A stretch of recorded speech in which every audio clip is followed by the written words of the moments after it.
Nomor 100 dari Direktur Perkebunan Kabupaten Pelawan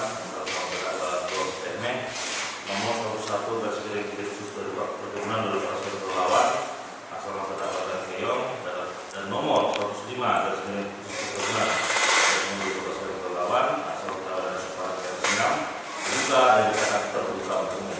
Dalam acara sidang yang lalu, hari ini saudara masih berkesempatan untuk mengajukan ahli yang mana dalam hal ini disampaikan oleh penasihat hukum saudara. Ya. Baik, penasihat hukum, bagaimana ahlinya ada untuk diperiksa hari ini? Ada ya, Bu. Ada ya.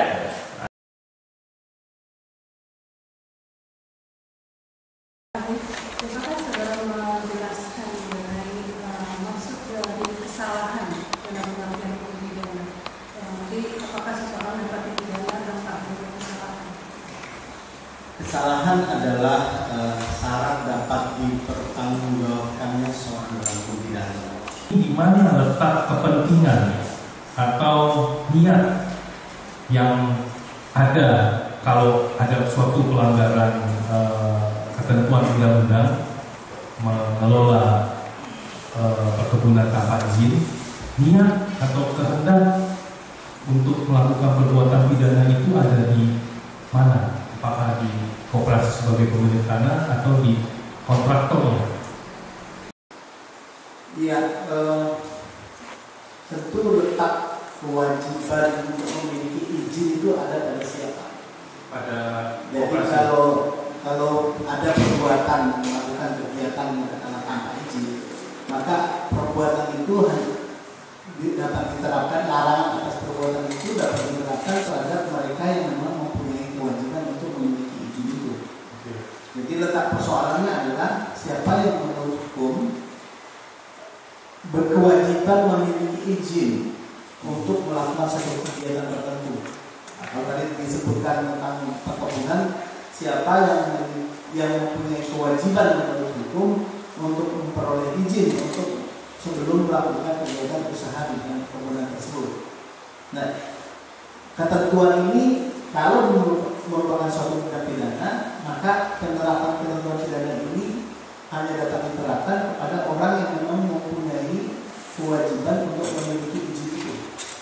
Tidak pihak lain yang katakanlah bekerja sama atau pihak lain yang katakanlah dipekerjakan atau pihak lain yang katakanlah bermitra dengan pihak yang mempunyai kewajiban untuk memiliki izin itu, sehingga kemudian perbuatan terlarang ini menjadi terlaksana. Ya. Dalam hal ini saya mau lebih spesifik lagi. Yang dilarang adalah melakukan budidaya tanaman atau mengelola kebun tanpa perizinan. Tetapi perizinannya memang harus dimiliki oleh pemilik tanah. Pengelolaan dilakukan oleh perusahaan tersebut sebagai kontraktor berdasarkan suatu kesepakatan. Apakah perusahaan tersebut kemudian dapat dipertanggungjawabkan secara pidana karena dia telah melakukan pengelolaan perkebunan tanpa izin? Iya, tadi saya sudah jelaskan. Salah satu syarat untuk dapat dikenakannya pertanggungjawaban adalah adanya kesengajaan. Kesengajaan diantaranya ditandai adanya kehendak.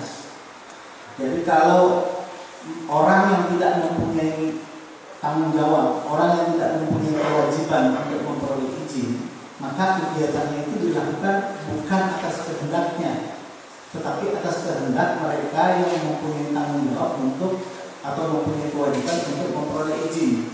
Ya. Dalam hukum pidana memang ada kalanya perbuatan dilakukan oleh orang yang bisa dikatakan sebagai alat tanpa kehendak. Nah, misalnya dalam konstelasi suruh lakukan dalam penyertaan, di mana yang melakukan itu tidak mempunyai kehendak untuk melakukan perbuatan, tapi kehendaknya ada pada yang menyuruh. Dalam konteks perbuatan-perbuatan dalam arti kompleks, bukan perbuatan sederhana seperti misalnya melakukan kegiatan usaha di bidang perkebunan, banyak kali terjadi pihak-pihak yang melakukan kegiatan itu melakukan kegiatan untuk dan atas nama kepentingan pihak lain. Maka pihak yang melakukan kegiatan itu sebenarnya bisa dipandang sebagai alat tata kehendak, karena kehendak untuk melakukan kegiatan itu ada pada pihak lain, yaitu pihak yang mempunyai kewajiban untuk memperoleh izin untuk melakukan kegiatan tersebut.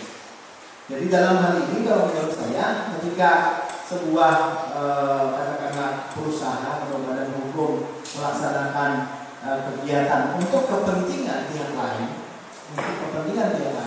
di mana pihak lain itulah yang secara hukum mempunyai kewajiban untuk memperoleh izin, maka pihak yang melakukan kegiatan ini adalah pihak yang melakukan kegiatan sebagai alat tanpa kehendak.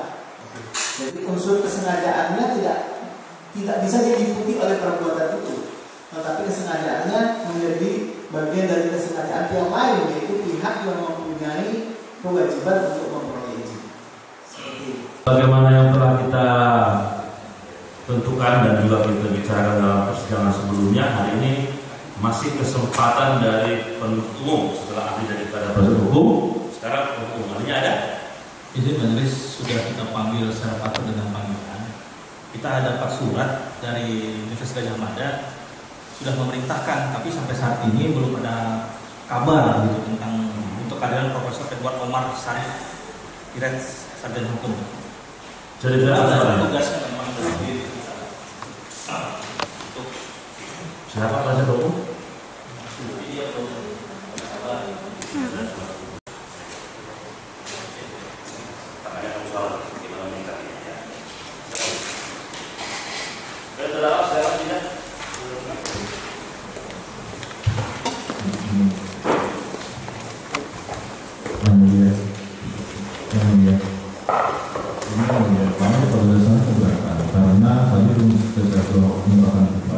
Selain itu pun kami belum mengharapkan kesempatan yang sama bagi kami, karena kalau dibilang bahwa saksi ahli disuruh disumpah, kemarin Dr. Iswandono juga ahli, nah dalam BAP itu juga sudah disumpah. Jadi apa kendalanya ketika kami kemarin tidak boleh membacakan, sementara penuntut umum ingin membacakan sekarang, sama-sama disumpah. Jadi kami mohon kesempatan yang sama kepada kami. Kalau memang penuntut umum memang membacakan, silakan berikan keterangan tertulis seperti yang saudara A, majelis hakim perintahkan kepada kami. Itu kesempatan yang tadi menurut kami ya. Dalam hal ini penuntut umum mengajukan permohonan untuk membacakan keterangan Profesor Dr. Edward Omar Sarif SHM. itu adalah ahli yang di BAP ya. Ya. Baik. Sudah disumpah ya? Sudah. Baik. Kemudian terhadap tanggapan yang disampaikan oleh penasihat hukum ya, yang mengatakan bahwa kemarin siapa ahlinya yang mau diajukan? Bapak Dr. Iswandono. Baik, di sini kami berikan sedikit semacam pendapat ya. Itu ahli yang akan saudara hadirkan di persidangan itu adalah beban kewajiban penuntut umum untuk menghadirkannya. Nah, namun demikian bukan tidak boleh saudara menghadirkan, tetap boleh. Namun beban kewajiban yang utama untuk menghadirkan ahli tersebut adalah di tangan penuntut umum. Sebagaimana yang disampaikan dalam persidangan yang lalu, dalam hal ini penuntut umum tidak menghadirkan ahli tersebut di persidangan karena penuntut umum berpendapat tidak perlu keterangannya dijadikan di persidangan. Itu pendapat penuntut umum. Terhadap permohonan penuntut umum yang tadi mengatakan ingin membacakan keterangan ahli tersebut, karena penuntut umum juga tidak dapat, tidak secara teknis ya, tidak bisa menghadirkan langsung di persidangan, dan ini juga sudah disumpah di BAP. Nah, karena ini adalah saksi yang diajukan oleh penuntut umum ada di BAP, kami berpendapat dapat dibacakan dalam persidangan hari ini. Demikian ya. Kalaupun nanti misalkan merasa tanggapan, silakan dijual tanggapan dalam nota pembelaan. Ya. Baik, silakan dibacakan keterangan. Apa yang dimaksud dengan tindak pidana korporasi? Yang dimaksud dengan tindak pidana koperasi dan tindak pidana yang dilakukan oleh korporasi sebagai adresat atau subjek hukumnya. Adapun pengertian tindak pidana adalah perbuatan yang melanggar perintah yang telah melarang perbuatan tersebut atau perbuatan tersebut bersifat melawan hukum, yang mana ada ancaman saksi atas perbuatan yang melanggar larangan tersebut, dan perbuatan tersebut mengandung unsur delik serta merupakan perbuatan tercela sehingga dapat dipertanggungjawabkan secara pidana. Pertanyaan ke-7.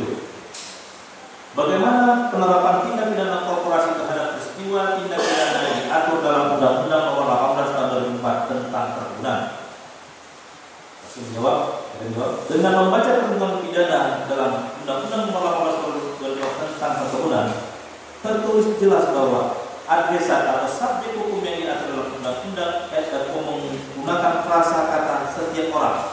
Artinya, adresat dari ketentuan pidana dalam undang-undang aku ditujukan kepada subjek hukum yang seukup orang sebagai pribadi saja, tidak termasuk satu badan usaha maupun badan hukum di dalamnya, sehingga yang dimintai pertanggungjawaban tindak pidana undang-undang AAKU hanyalah orang yang sebagai pribadi atau individu.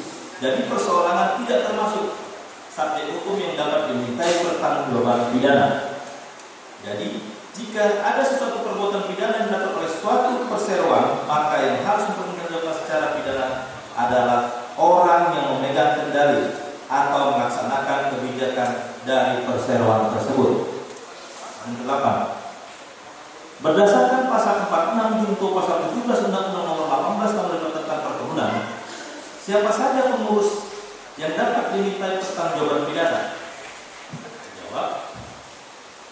Pengurus adalah orang-orang yang memegang kendali badan usaha secara sah menurut hukum atau sesuai dengan anggaran dasar dalam badan usaha tersebut, atau setidak-tidaknya memiliki kewenangan atas kebijakan